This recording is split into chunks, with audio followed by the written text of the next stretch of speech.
A'udhu billahi minash shaitanir rajim. Bismillahir rahmanir rahim.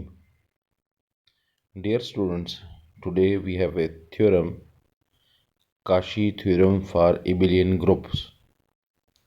Let G be a finite abelian group and P is a prime divisor of order of G. Then G contains an element of order P. Proof. Let G be a finite abelian group of order n and P is a prime number which divides n. We show that G contains an element of order P. For this, we use the induction on n. If the order of G is equal to P, that is n is equal to P, then G is a cyclogroup because every group of the prime order is cyclic. Now, so let G is equal to a cyclic group generated by A. This implies that the order of A is equal to n, as the order of a cyclic group is equal to the order of its generator. So, G is generated by an element A, so this implies that the order of A is equal to P. Thus, G contains an element whose order is P. Now, let us assume that the result is true for all abelian groups for the order less than n and divisible by P. Now let A belong to G such that A is not equal to identity, and let H be any subgroup generated by A, that is H is a subgroup, it is also generated by A. Then since G is a finite, so H is also finite. Let us assume that the order of H is equal to K. From here we will discuss two cases, that number 1, K is divisible by P. Number 2, K is not divisible by P. This symbol shows that K is not divisible by P. Now case number 1, if P divides K, then there must be a quotient which will be equal to K is equal to PQ, where Q is greater or equal to 1, so that A power K is equal to A power PQ is equal to A power Q whole power P. This implies that A power Q whole power P is equal to 1.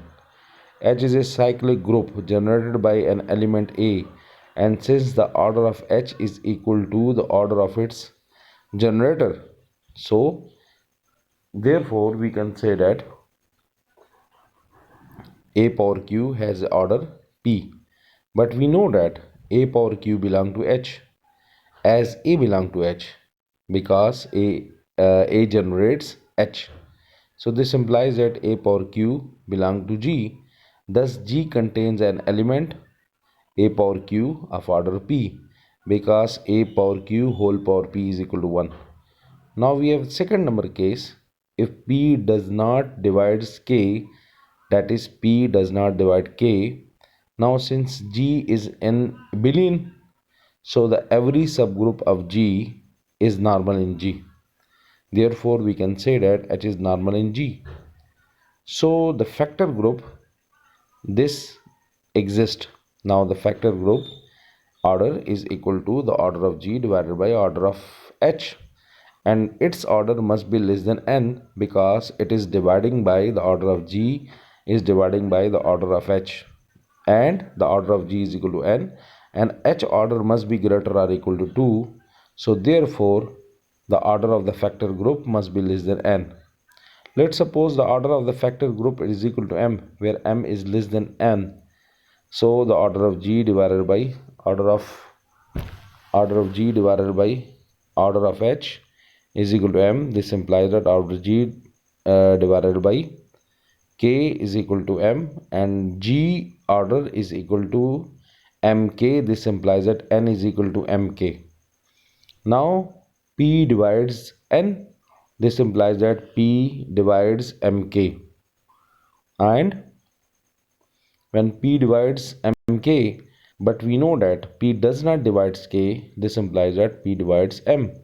That is, p divides the order of the factor group. Clearly, the factor group satisfy all the conditions of the hypothesis. So, by the induction hypothesis, there exists an element xh belong to the factor group where x belong to G such that x H has a order P. Since the order of XP is P, so that XP whole power P is equal to P is equal to H. That is, H is identity in the factor group. This implies that x power P H is equal to H. This implies that x power P belong to H. As P does not divide K and we have that P and K are relative prime, therefore x power P whole power K is equal to 1. This implies that x power K whole power P is equal to 1. This implies that the order of xk is P and xk is clearly an abelian, is an element of G because x belongs to G, which is the required theorem because we proved that it contains an element which has a order P, which is our required.